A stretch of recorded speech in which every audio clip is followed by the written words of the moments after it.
Le Grand Matin Sud Radio, 7h-10h, Patrick Roger. Il est 7h13, bon réveil à tous. Nous sommes donc avec Christophe Tenat, qui est le maire de Fonjoncouze, dans l'Aude.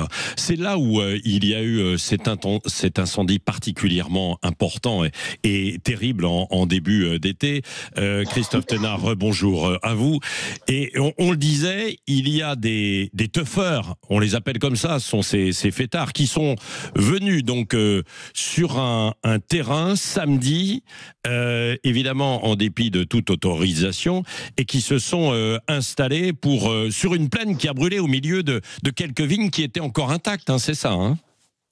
Oui, c'est ça, tout à fait. Ils sont là depuis vendredi soir. Depuis vendredi. Et ça continue, là? Oui. Ça a continué encore cette nuit? Ah oui, ça continue cette nuit. Et d'après les informations qu'on a au niveau de la préfecture, ils sont là jusqu'à mardi. Jusqu'à mardi, oui. Ils sont combien à peu près? Hier, ils devaient être aux alentours de 2500 personnes. 2000. D'après le comptage de la gendarmerie. Oui, c'est ça. Vous avez essayé, on a vu des reportages un peu ce week-end, où les autorités ont essayé un peu de les empêcher au début. Vous-même aussi, vous avez essayé, mais vous n'avez rien pu faire, véritablement. Non, on les a bloqués. Nous, on a bloqué l'accès à la gendarmerie pendant 4 heures, vendredi soir, de 22h à 2h du matin. Mais bon, après, vu le nombre qu'ils étaient, et puis ces gens-là savent comment faire, ils ont bloqué tous les axes routiers.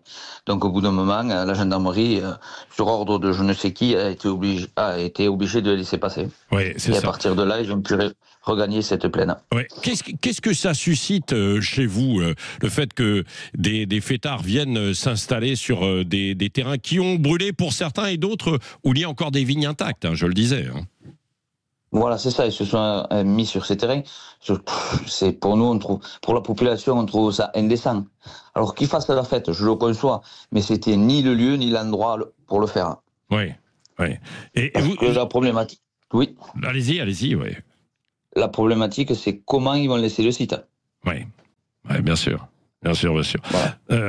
Sans compter qu'il pouvait y avoir des dangers éventuels aussi sur ces terrains ou pas, non, par rapport à des incendies. Oui, bien sûr.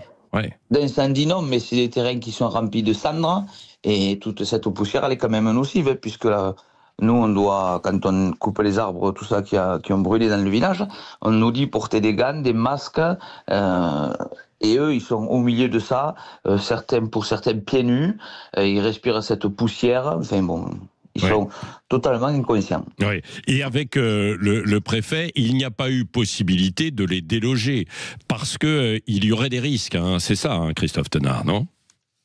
Oui, tout à fait. Pour déloger 2500 personnes qui sont dans un état souvent d'ébriété et puis droguées, c'est très très difficile. On a essayé, nous, de discuter avec, mais ces gens-là ne veulent rien entendre. Ils sont chez eux, ils font ce qu'ils veulent, c'est normal. Ouais. Qu'est-ce qu'ils ont dit? Parce que vous avez réussi à discuter avec certains d'entre eux, les organisateurs? On a discuté avec une personne on ne sait pas, qui se dit organisateur, mais on ne le sait pas. Ils nous disent, mais vous savez, monsieur, n'ayez crainte, vous ne risquez plus rien, tout a déjà brûlé. Oui, c'est ce qu'ils se sont dit. Tout a brûlé, donc finalement, on peut aller danser et faire la fête non-stop là-bas. Oui, à part que c'est quand même des terres agricoles, que certaines avaient été travaillées, avaient été semées, et voilà le travail de ces personnes-là, qui en plus, pour certaines, ont tout perdu, puisque les terrains, là où ils sont allés, chez 2 propriétaires, ils ont perdu une grande partie de leur vignoble, et il y en a même un qui a perdu, et les 2 d'ailleurs ont perdu aussi leur matériel qui a brûlé. Donc vous comprenez que ces gens-là, refaire maintenant, ressemer toutes les parcelles, bon, c'est pas possible pour eux, ils n'ont pas les moyens de le faire. Oui, c'est un double traumatisme après ce que vous avez vécu déjà en début d'été, parce que vous êtes tout près de là où était parti le feu, Christophe Tenat, à Fonjoncouze dans l'Aude. Oui, on est tout près, et c'est vrai que les gens ne comprennent pas pourquoi ils sont venus faire la fête sur un terrain comme ça. C'est ce qu'il en ressort autour de tous les habitants.